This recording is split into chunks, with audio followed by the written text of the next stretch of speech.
The Ancient City. A study on the religion, laws, and institutions of Greece and Rome. Numa Denis Fustel De Coulanges. Book 3rd, The City. Chapter 9, Government of the City. The King. First. Religious authority of the king. We should not picture to ourselves a city, at its foundation, deliberating on the form of government that it will adopt, devising and discussing its laws, and preparing its institutions. It was not thus that laws were made and that governments were established. The political institutions of the city were born with the city itself and on the same day with it. Every member of the city carried them within himself, for the germ of them was in each man's belief and religion. Religion prescribed that the hearth should always have a supreme priest. It did not permit the sacerdotal authority to be divided. The domestic hearth had a high priest, who was the father of the family. The hearth of the curry had its curio, or phratriarch. Every tribe, in the same manner, had its religious chief, whom the Athenians called the king of the tribe. It was also necessary that the city religion should have its supreme priest. This priest of the public hearth bore the name of king. Sometimes they gave him other titles. As he was especially the priest of the Prytaneum, the Greeks preferred to call him the Prytane. Sometimes also they called him the Archon. Under these different names of king, Prytane, and Archon we are to see a personage who is, above all, the chief of the worship. He keeps up the fire, offers the sacrifice, pronounces the prayer, and presides at the religious repasts. It may be worth while to offer proof that the ancient kings of Greece and Italy were priests. In Aristotle we read, "The care of the public sacrifices of the city belongs, according to religious custom, not to special priests, but to those men who derive their dignity from the hearth, and who in one place are called kings, in another prytanes, and in a third archons." Thus writes Aristotle, the man who best understood the constitution of the Greek cities. This passage, so precise, shows, in the first place, that the three words king, prytane, and archon were a long time synonymous. So true is this, that an ancient historian, Charon of Lampsacus, writing a book about the kings of Lacedaemon, entitled it Archons and Prytanes of the Lacedaemonians. It shows also that the personage to whom was applied indifferently one of these three names, perhaps all of them at the same time, was the priest of the city, and that the worship of the public hearth was the source of his dignity and power. This sacerdotal character of primitive royalty is clearly indicated by the ancient writers. In Aeschylus the daughters of Danaus addressed the king of Argos in these terms. "Thou art the supreme prytane, and watchest over the hearth of this country." In Euripides, Orestes, the murderer of his mother, says to Menelaus, "It is just that I, the son of Agamemnon, should reign at Argos." And Menelaus replies, "Art thou, then fit, thou, a murderer, to touch the vessels of lustral water for the sacrifices? Art thou fit to slay the victims?" The principal office of a king was, therefore, to perform religious ceremonies. An ancient king of Sicyon was deposed because, having soiled his hands by a murder, he was no longer in a condition to offer the sacrifices. Being no longer fit for a priest, he could no longer be king. Homer and Virgil represent the kings as continually occupied with sacred ceremonies. We know from Demosthenes that the ancient kings of Attica performed themselves all the sacrifices that were prescribed by the religion of the city, and from Xenophon that the kings of Sparta were the chiefs of the Lacedaemonian religion. The Etruscan Lucumones were, at the same time, magistrates, military chiefs, and pontiffs. The case was not at all different with the Roman kings. Tradition always represents them as priests. The first was Romulus, who was acquainted with the science of augury, and who founded the city in accordance with religious rites. The second was Numa. He fulfilled, Livy tells us, the greater part of the priestly functions, but he foresaw that his successors, often having wars to maintain, would not always be able to take care of the sacrifices, and instituted the Flamens to replace the kings when the latter were absent from Rome. Thus the Roman priesthood was only an emanation from the primitive royalty. These king-priests were inaugurated with a religious ceremonial. The new king, being conducted to the summit of the Capitoline Hill, was seated upon a stone seat, his face turned towards the south. On his left was seated an augur, his head covered with sacred fillets, and holding in his hand the augur's staff. He marked off certain lines in the heavens, pronounced a prayer, and, placing his hand upon the king's head, supplicated the gods to show, by a visible sign, that this chief was agreeable to them. Then, as soon as a flash of lightning or a flight of birds had manifested the will of the gods, the new king took possession of his charge. Livy describes this ceremony for the installation of Numa. Dionysius assures us that it took place for all the kings, and after the kings, for the consuls. He adds that it was still performed in his time.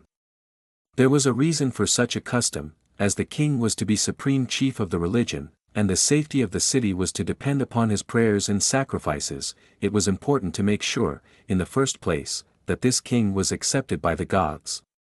The ancients have left us no account of the manner in which the Spartan kings were elected, but we may be certain that the will of the gods was consulted in the election.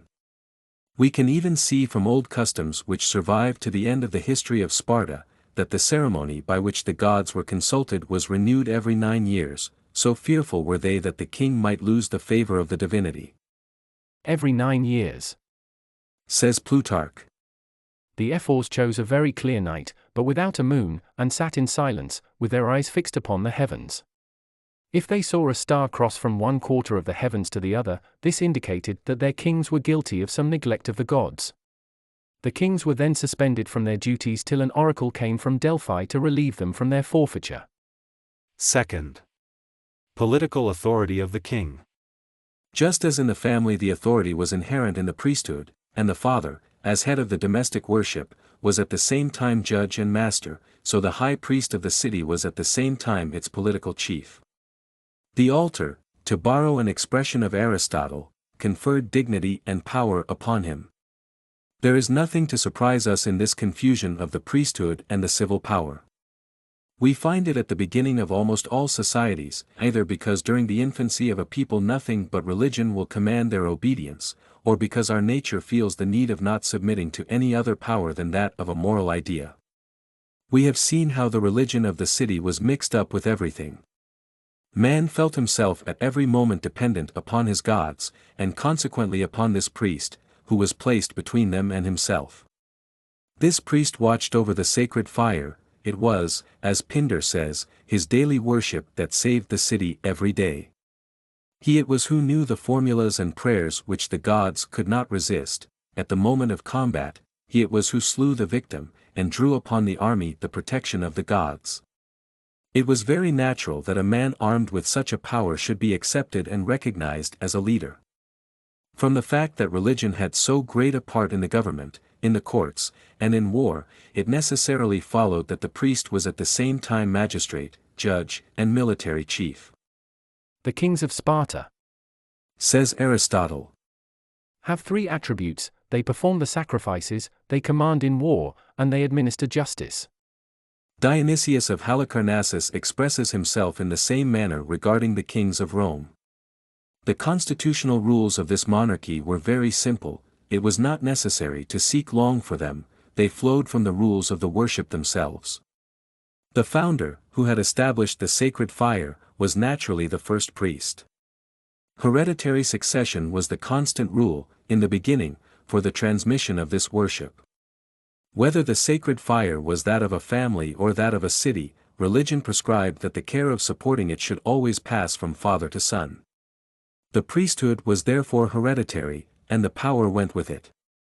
A well-known fact in the history of Greece proves, in a striking manner that, in the beginning, the kingly office belonged to the man who set up the hearth of the city. We know that the population of the Ionian colonies was not composed of Athenians, but that it was a mixture of Pelasgians, Aeolians, Abantes, and Cadmeans. Yet all the hearths of the cities were placed by the members of the religious family of Codrus. It followed that these colonists, instead of having for leaders men of their own race, the Pelasgi a Pelasgian, the Abantes an Albantean, the Aeolians an Aeolian, all gave the royalty in their 12 cities to the Quadridi. Assuredly these persons had not acquired their authority by force, for they were almost the only Athenians in this numerous agglomeration. But as they had established the sacred fires, it was their office to maintain them.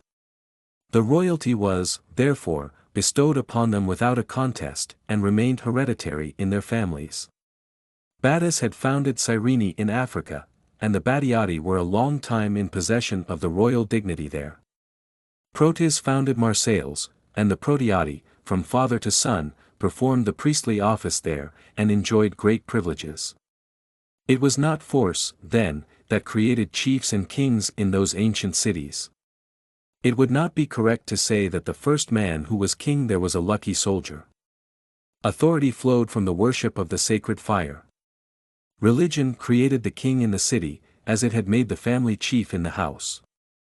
A belief, an unquestionable and imperious belief, declared that the hereditary priest of the hearth was the depositary of the holy duties and the guardian of the gods.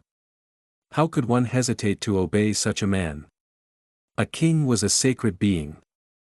Βασιλέης ιερόη. Divine King. Says Pindar.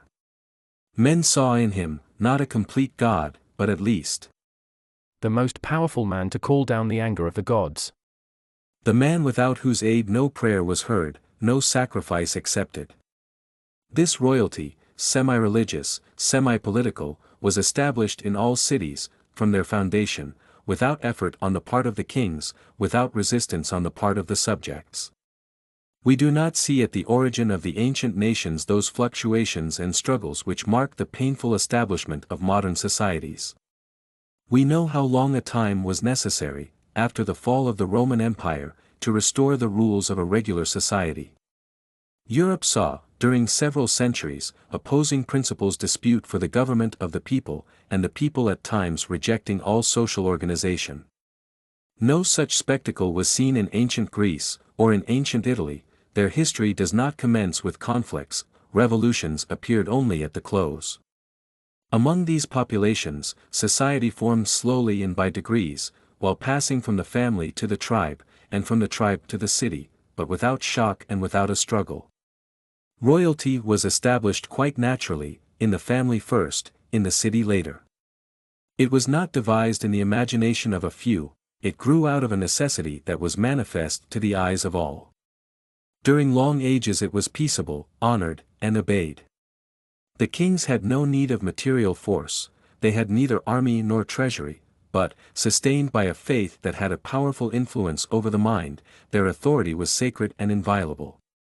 A revolution, of which we shall speak farther on, overturned the kingly power in every city, but when it fell, it left no rancor in the hearts of men. That contempt, mingled with hatred, which ordinarily attends on fallen grandeur, it never experienced. Fallen as it was, the affection and respect of men remained attached to its memory. In Greece we see something which is not very common in history.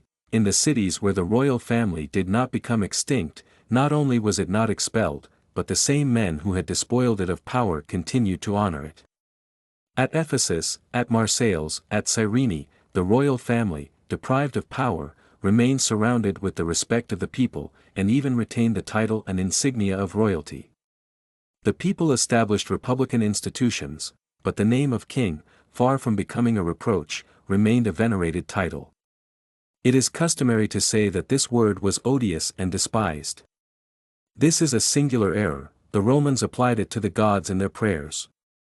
If the usurpers dared not assume this title, it was not because it was odious, but rather because it was sacred. In Greece monarchy was many times restored in the cities, but the new monarchs never claimed the right to be called kings, and were satisfied to be called tyrants. What made the difference in these names was not the more or fewer moral qualities found in the sovereign. It was not the custom to call a good prince king and a bad one tyrant. Religion was what distinguished one from the other. The primitive kings had performed the duties of priests, and had derived their authority from the sacred fire. The tyrants of a later epoch were merely political chiefs, and owed their elevation to force or election only.